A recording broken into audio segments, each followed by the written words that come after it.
the ball. Come on, throw the ball. Throw the ball. Throw the ball. Throw the ball. Throw the ball. Throw the ball, George. Throw the ball, George. Throw the ball. In sports culture, it's not just that a certain kind of manhood gets defined and privileged and naturalized, but that this normalization in turn defines those who fall outside this dominant ideal as somehow unathletic, unworthy of sport, outside of its sacred space, making it hostile territory for those who don't fit, and making the history of sport in the United States a sort of window into larger social struggles for equality and justice, like the struggle for women's equality. How do they do it? Where do they find all that energy? That seemingly inexhaustible store of pep and ginger? When schools began offering physical education in the late 1800s, the prevailing belief was that women were too fragile for such physical exertion. Respected scientists even argued that sports would make women infertile, sex-crazed, or just plain insane, pretty much everything short of growing a tail. Then, along came the bicycle.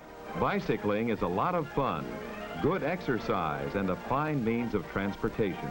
As absurd as it seems now, the idea of women riding bicycles was a profound threat to the male social order because it would force women to take off their corsets.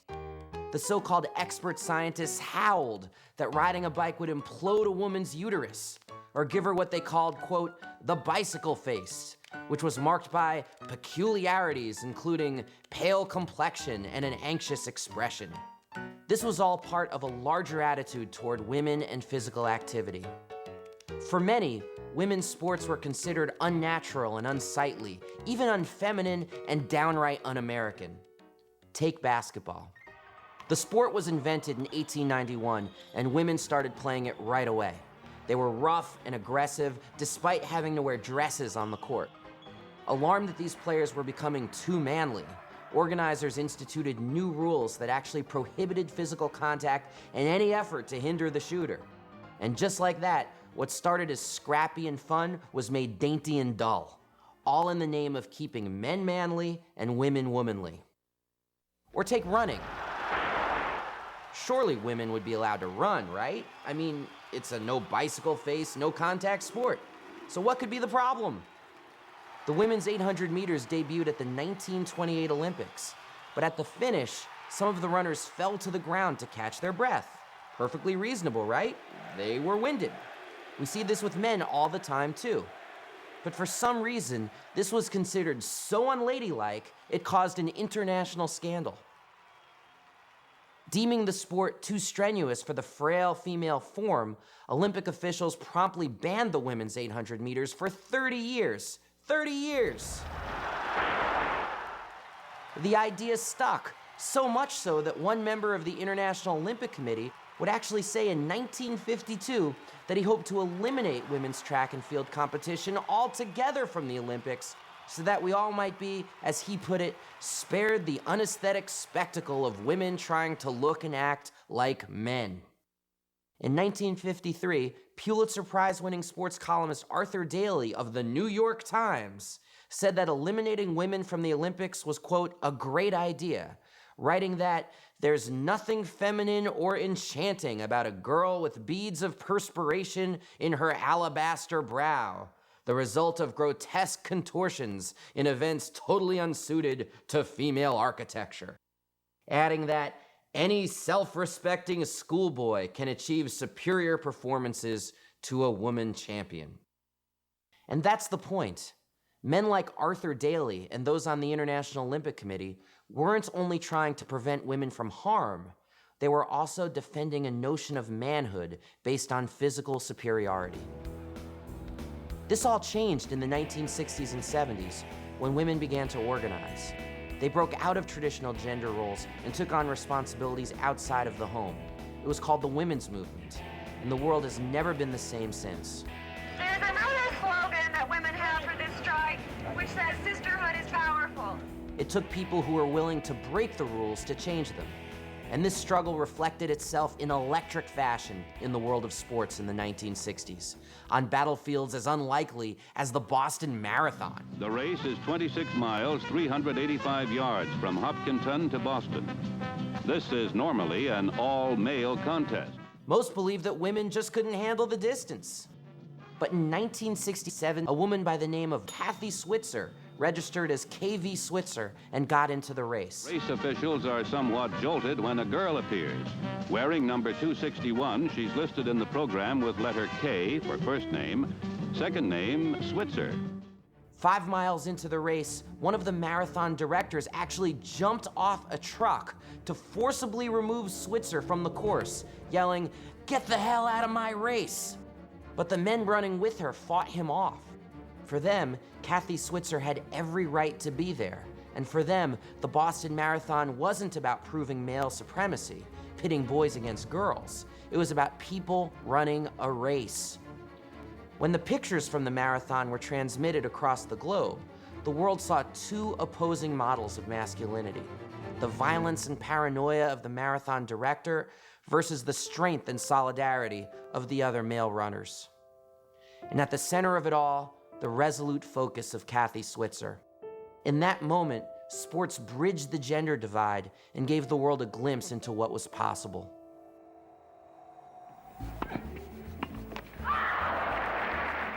But maybe the most influential example of the fight for women's equality in American sports was embodied in the great Billie Jean King. Some fellows have such a bad ego trip that it's not worth it. I have enough trouble beating the little old ladies. King is widely regarded today as one of the greatest women athletes of all time. But she was also important because she was really the first athlete to put feminism right at the center of sports. Billy, you mean to say you think I put women down? Is that what you're saying that I'm doing all the time? Yes, I do. I don't think you give us credit for having any brains at all, or any logic. That's fine, because if that's where you're at, then that's okay. It's right on. Well, I for get you. along very well with a lot of girls. When we think of politics in Billie Jean King today, what a lot of us remember is her famous Battle of the Sexes match against Bobby Riggs in the early 1970s. The male is king, the male is supreme. I've said it over and over again. I still feel that way. Girls play a nice game of tennis for girls. Bobby Riggs plays Mrs. Billie Jean King on a tennis court in Houston tonight. It's a match that's being billed as an epic battle of the sexes. In front of a sold-out crowd at the Houston Astrodome, she beat the retired tennis star Bobby Riggs in straight sets in what remains one of the most watched television programs in the history of sports. To change the world, you had to win. I had to win. You're absolutely correct, Charlie. And even though there's no doubting the importance of this event and the fact that it was a moment of tremendous symbolism, Billie Jean King's contributions to women's equality far transcend that one match. I knew it was a platform. It was very important to me to win that match, to try to get people to maybe have a shift of their mindset that it's important to help girls and boys to be the best they can be. Yes! Tennis has always been a country club sport, but Billie Jean King came from a working class background and grew up playing on public courts. And when she finally got into the game, she fought for pay equity every step of the way. She was the first ever president of the first ever women's sports union that organized women's tennis. And she was also the first prominent woman to ever be out of the closet.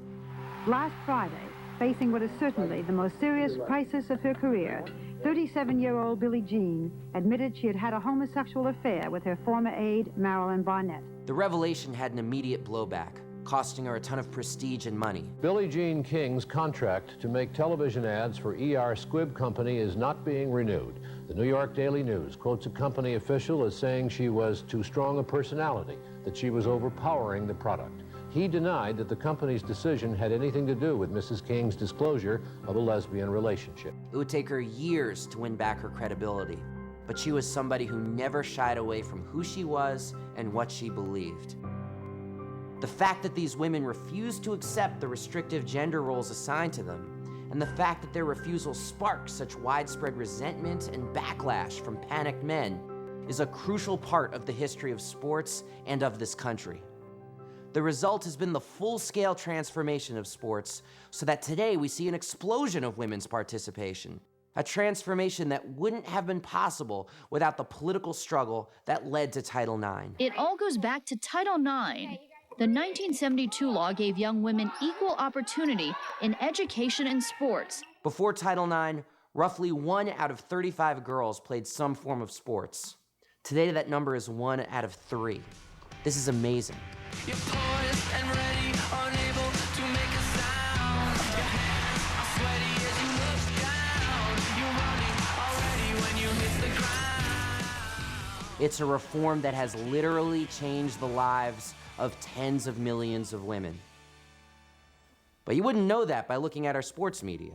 According to a series of studies done by sociologists Michael Messner and Cheryl Cookie, the major networks have pretty much stopped covering women's sports altogether. Coverage of women's sports on TV news and highlight shows has nearly evaporated since 1989. From a high of 9% of airtime devoted to women athletes in 1999 to an unbelievable 1.6% in 2009. Women's sports now get 5% less airtime than 20 years ago. And as with so much else in sports culture, ESPN the magazine might as well be a men's locker room. In the last 5 years, female athletes have appeared on 6 ESPN covers. 6. That means that the covers were men only 95% of the time.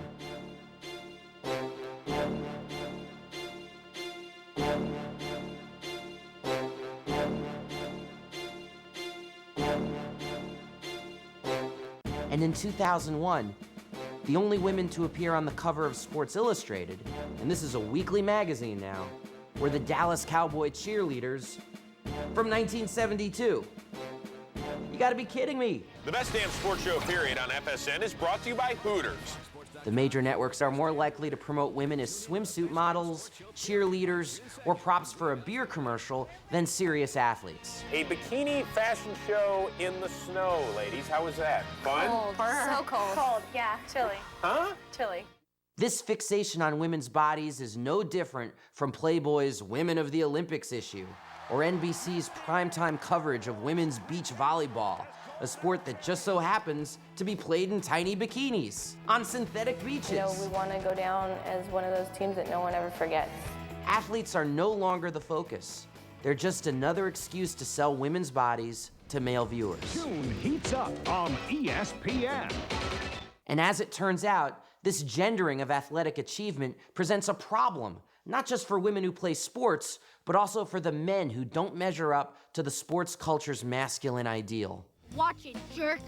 Shut up, idiot. Moron. Scab eater. Butt sniffer. Pus licker. Fart smeller. You bob for apples in the toilet. And you like it. You play ball like a girl. As any guy who spent any time at all in the jock universe will tell you, from childhood forward, 2 great fears keep boys and men in line. One is the nightmare of being called a girl. What's wrong with y'all? Y'all play like some little girls. Y'all like y'all never played football before. Tom Brady, if you're listening, take off the skirt and put on some slacks. Toughen up. Wow. And beyond this kind of sexism, the second great fear that binds the jockocracy together is homophobia. Even though we may think it's not a big deal in our society, the reality is there's still a lot of homophobia that exists. And sports is about a macho of an environment as we have to offer in American culture. Like sexism, homophobia is everywhere in sports. So you have someone like John Smoltz, future Hall of Fame pitcher, who compared gay marriage to bestiality by saying, "What's next, marrying an animal?" Or repeat offender Jeremy Shockey of the Saints, who said that he wouldn't stand for having a gay guy on his team because they're gonna be in the shower with us. It looks amazing. As with sexism, this kind of homophobia functions to maintain a certain ideal of normal manhood by dehumanizing other people. And in the process, it keeps gay athletes in the closet. So it shouldn't be any surprise that to date, no active player in the big 3 men's sports, baseball, basketball, football, has dared admit he was gay. John Amici played for 7 seasons in the National Basketball Association. Then in 2007, he became the first former NBA player to come out of the closet. But if we end up being open and accepting of homosexuals in sports, will we not then begin to become open and accepting of homosexuals in other walks of life? I mean, I'm just saying it's a slippery slope. You'll admit it's a slippery slope. I'm hoping it's a very slippery slope. Okay. Yes, I'm hoping so. By coming out, Amici joined the likes of baseball player Billy Beane and NFL offensive lineman Esera Tuolo. But all these guys waited until retirement to come out of the closet. Why is that? Well, let's consider how former NBA All-Star Tim Hardaway responded to Amici's announcement. Boo! Well, I hate gay people, so I let it be known. I don't like gay people. I don't like to be around gay people. I don't, I'm homophobic. I don't like it. It shouldn't be in the world for that, or in the United States for it. So yeah, I don't like it. The point again is that sports culture is shot through with political meaning and struggle. And unless we're content to stay quiet in the face of bullying, we should make it our goal to speak up and try to change things when sports culture reinforces backward political attitudes that hurt people for no good reason. I think it's important for everybody to be treated with respect, gay, lesbian, straight, whatever. Martina Navratilova helped found It Takes a Team to fight homophobia in sports. If that person sinks a three-pointer with 2 seconds to go when we're down by 2, I don't think you're going to care whether she's Jewish or black or gay or anything, or Southern or whatever. You just want to make sure that she makes the shot. Peyton, I eat Oreos faster than you. I can eat Oreos faster than you. Scott Fujita, the free-spirited defensive captain and starting linebacker for the 2010 Super Bowl champion New Orleans Saints, is not only the kind of guy who's more likely to razz an opposing player like Peyton Manning for the cookies he endorses than he is to call him a girl. I told him the Oreo joke. I told him the Oreo joke. I don't think he liked it. He's also the kind of guy who has the guts to speak up for gay rights in a hostile environment where it's not an easy thing to do. There we go. I interviewed Scott on my radio show and asked him why a straight guy married to a woman like him was willing to lend his public support to the National Equality March for lesbian, gay, bisexual, and transgendered rights, even though he knew full well that a lot of frightened straight guys would theorize that he must be gay. And here's what he had to say. By and large, this country is past the point where the issue of gay rights and equality, it's past the point of debate. For me, in my small platform as a professional football player, I understand that my time, in the spotlight is probably limited, so I think the more times you have to kind of lend your name to the spotlight to a cause that you believe in, you should do that. The fight for equality starts just like that, with a few good people daring to stand up to the crowd to overcome injustice. And the history of sports is in many ways the history of this fight.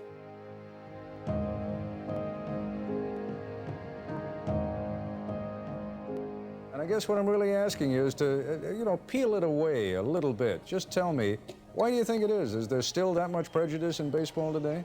No, I don't believe it's prejudice. I truly believe that they may not have some of the necessities to be, let's say, a field manager or perhaps a general manager. Why are black men or black people not good swimmers?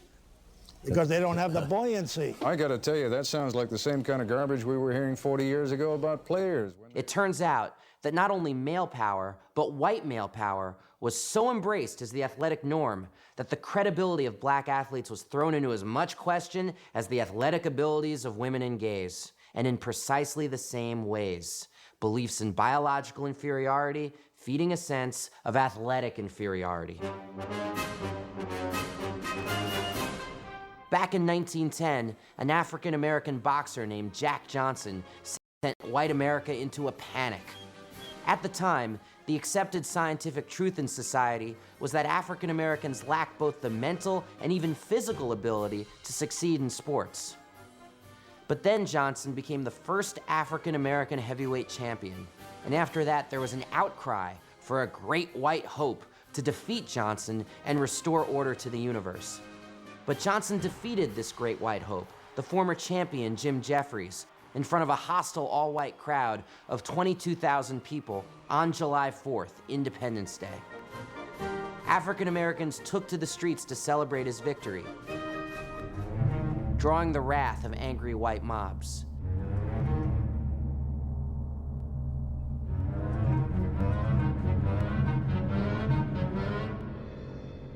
For many, Jack Johnson was much more than just a boxer.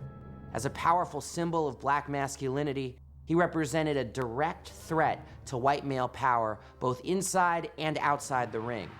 And his example would inspire other black athletes to fight for equality in ways that would reverberate beyond sports.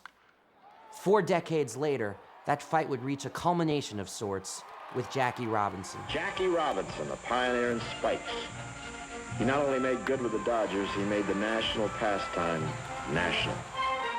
When he joined the Brooklyn Dodgers in 1947, Jackie Robinson became the first African-American to play for a Major League Baseball team, literally changing the face of mainstream American sports. In baseball, it's not who or what you are, but can you play the game?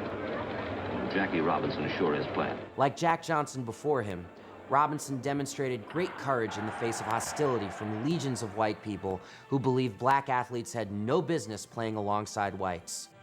But while over time we've rightly paid tribute to this amazing display of courage and perseverance, and while today we continue to remember and honor and celebrate the fact that Jackie Robinson was a pioneer in the fight to integrate Major League Baseball, the harder edges of what he was all about were softened into sentiment from the start. You got a chance for what? Oh, I can be the first Negro to ever play an organized baseball, Mom, if I'm good enough. If I can make the grade, only I'll be taking a big chance. It was a spin on history that was set in motion when Robinson himself appeared in a 1950 biopic about his achievements. I know that life in these United States can be mighty tough for people who are a little different from the majority. I'm not fooled because I've had a chance open to very few Negro Americans, but I do know that democracy works for those who are willing to fight for it. In history's telling, Jackie Robinson just smiled, worked hard, never complained, and eventually broke the color barrier. Suppose I collide with you at second base, and when I get up I say, you dirty black so-and-so. All I can see is your black face, that black face right over me. So I haul off and punch you right in the cheek. What do? Mr. Ricky, I've got 2 cheeks. This was more than anything else an all-American tale. The story of a single heroic individual whose hard work and calm turned the other cheek resilience in the face of injustice, far from posing any threat to American ideals, actually confirmed them. That's the great thing about athletics. You learn to act democracy, not just talk it. It's what a man can do that counts, not his religion or his race or from what country his parents come. Fair play of this kind is wiping out what the communists are thinking and saying about us. The public liked this version of Jackie Robinson. It was unthreatening. It neatly defined his achievements within the frame of American values and patriotism. And it also conveniently concealed how, despite his singular achievements, the grossest forms of institutional racism, segregation, and inequality were still legal, acceptable, and practiced across a broad cross-section of the country. The KKK, the Ku Klux Klan, the Grand Wizard, Dr. Green, called the Atlanta Ball Club and said if Jackie appears on the field, he'll be shot and killed. A nightmarish reality that would eventually knock the seemingly conservative Robinson off script. Jackie Robinson, who was an aide to Governor Rockefeller and who has left the Republican Party as a protest against the Nixon-Agnew ticket, was back campaigning today. Robinson has endorsed Vice President Humphrey and accompanied him today on a swing through Harlem. I think that the mood of the Negro delegates is such that they could not, would not, and will not support the nominee. And just like that, the innocent image of Jackie Robinson began to get a lot more complicated. I'm tired of war and conflict in the world. I'm tired of shooting. I'm tired of hate. I'm tired of selfishness. I'm tired of evil. In the 1960s, no longer content to let his bat and glove alone do the talking for him, Robinson lent his explicit support to the civil rights movement, joining forces with the great civil rights leader, Martin Luther King. He said of Robinson that he was a sit-inner before sit-ins, a freedom rider before freedom rides. As a black man, I find it quite discouraging to look around and find how little has been done to lift minorities from the depths of poverty and despair. Robinson started to speak out about how racism persisted despite his individual achievements. All these guys who are saying that we've got it made through athletics, it's just not so. You as an individual can make it, but I think we've got to concern ourselves with the masses of the people, not by what happens as an individual. So I really tell these youngsters when I go out, certainly I've had opportunities that they haven't had, but because I've had these opportunities doesn't mean that I've forgotten. He wanted to shift the terms of the discussion away from individual achievement to structural barriers to individual achievement. And Robinson's explicit statement that his contributions to the integration of baseball should be viewed less as a cause for celebration and triumphalism than as a reminder of unfinished business is something we do well to remember today. What if, instead of plucking out the most talented individuals from the Negro Leagues, Major League Baseball had chosen to incorporate entire teams, entire organizations, bringing along all the African American owners and management as well? How would history have been different if black athletes had more power and independence from the start, rather than having to adapt themselves to the existing power structure in sports? And in turn, how might our view of ourselves as Americans have been different if we'd grown up learning about the triumph of black teams and organizations rather than the triumph of Jackie Robinson alone?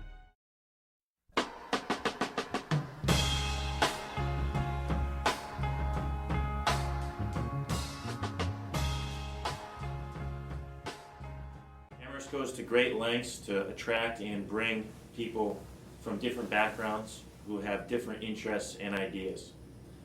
But more importantly, we work very hard to create an environment for people to live their lives openly and to express who they are and feel comfortable saying what is important to them without concern for how others perceive their actions and perceive how they live their lives.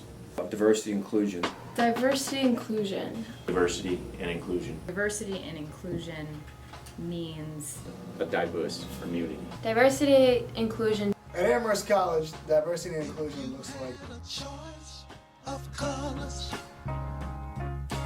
which one would you choose, my brothers? If there was Well, at the core of diversity inclusion, I think the idea of respect for all persons, the idea that people come from different places and have different backgrounds and different beliefs, the idea that everything they believe in and where they're from, that those are all differences and they all must be respected. I think if you walk around Amherst College, you see that there are so many different people. You can't walk through the halls or walk through campus without recognizing just how diverse a place it is. Every day we are surrounded by a diverse group of people, again with an opportunity to learn from and take experiences from and just make yourself a better rounded person to and you're really creating real life opportunities and experiences, because when you leave college, the real world is a very diverse place, and I think Amherst College has done a phenomenal job of creating an atmosphere that is diverse and to help student athletes or students in general create worldly experiences. As a father, an opportunity to raise your family in a diverse community like this is an amazing opportunity. One of my sons said to me a year or two ago was, "Daddy, why does Sally Joe have two mommies?" And I said, well, some families have two mommies, some families have two daddies, some families have a mommy and a daddy, and some families have just one mommy or one daddy. So it was a great opportunity to teach a 5-year-old how important it is to respect everyone's families and backgrounds and beliefs and such. A diverse community would be something that I would see, there's a percentage of white people, African Americans, Asian. Like if you walk in the street of New York City, that to me is a diverse community, because you see all different type of people. You can't say, well, this is the majority in this community, because you can't tell, because there's so many different type of people that are involved. And so to me, that is what diversity means. I think what I find hard to deal with within our department is that in my 25 years here, we've had at any one time, two head coaches who are different. We got one African American, myself, an Asian American, it's strange for me to see that a huge department that we have not in our hiring process, we have not reached out to like include women of color coaching a women's sport, for example. I think it's a big improvement since I first arrived at Amherst. I think there's still a lot to be done. We still don't have enough minority on the faculty. I think we're starting to get a little more, but I think we need to do more to attract a more diverse faculty. When people from different backgrounds or different experiences come together in this shared experience, specifically, playing soccer at Amherst College, it's an opportunity for the players, the coaches, really anyone involved with the team to experience each other and to kind of get a taste of what the other person has experienced in their life and where they've come from. I would love to have this microcosm of the world on my team, and I certainly don't think that I have that right now. We're certainly making strides, but I think there's definitely room for improvement. I think the next step is to provide resources to support the student athletes that do have this experience at Amherst. What those resources are will be determined as the diversity increases. So until there's a demand for those resources, you don't really know how you can support student athletes until there is a demand, until there's an actual need for some sort of support or resource. So I think that as we increase the diversity, resources to support these student athletes also need to increase. So I think there's a lot of room for improvement there. Diversity and inclusion looks like watching kids from all different walks of life, all different backgrounds, whether they be race, socioeconomic situations, just coming together and really just pushing toward a common goal here. It's education, and what we work in is in athletics. Well, since I've been here at Amherst, I've only been here about 7 or 8 months, so my experiences with diversity have been somewhat limited. And I guess if you take a tour or look at some of the admissions groups that come in here, you can see the different types of people that are looking at a school like Amherst. So that would probably be the best way that we can see any type of diversity at Amherst. Diversity inclusion to me is kind of broken into two different things, I guess. I look at it as the diversity piece, and that's where we're kind of differentiating groups, and that could be religion, gender, age, sexual orientation, ethnicity, whatever it may be. Amherst College sets a good precedent for diversity. I think when you walk around campus, you get that really good sense of, wow, there's different people from all over the world. We have males, we have females, we have different ethnicities, different cultures. In my short time here at Amherst College, I've really been able to experience some things that have opened my eyes to a smaller college like Amherst.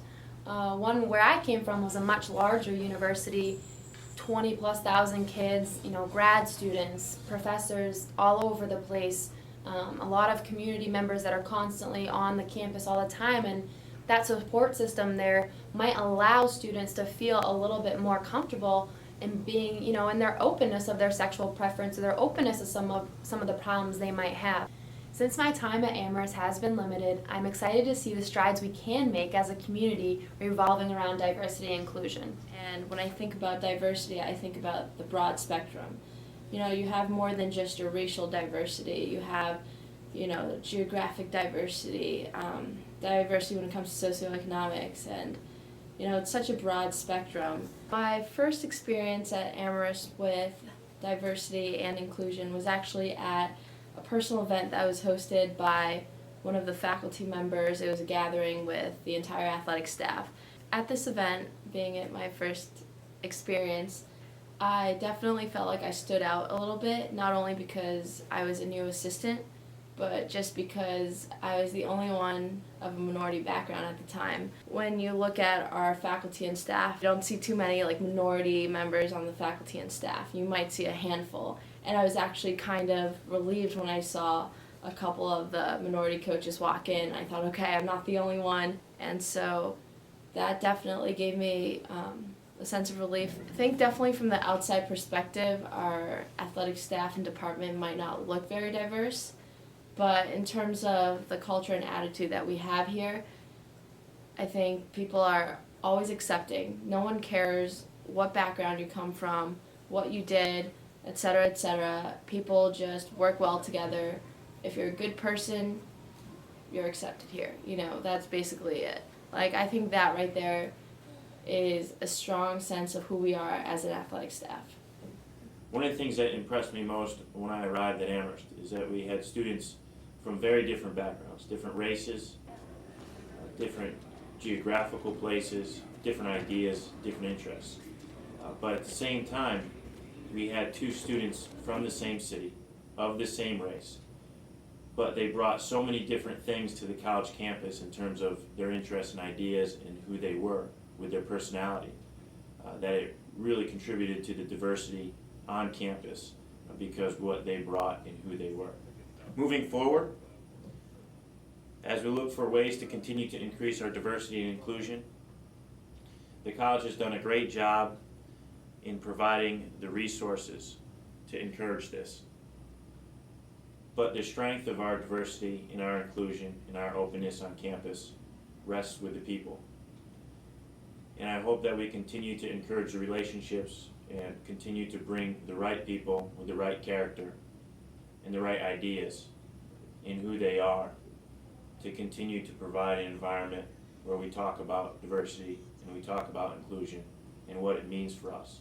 But that, more importantly, we live it on campus and we extend it into the community, both the Amherst community and the communities that our students and our faculty members and our staff members will leave to go to in the future. People must prove to the people a better day is coming for you and for me. With just a little bit more education and love for our nation would make a better society. Now some of us would rather cuss and make a fuss than to bring about a little trust.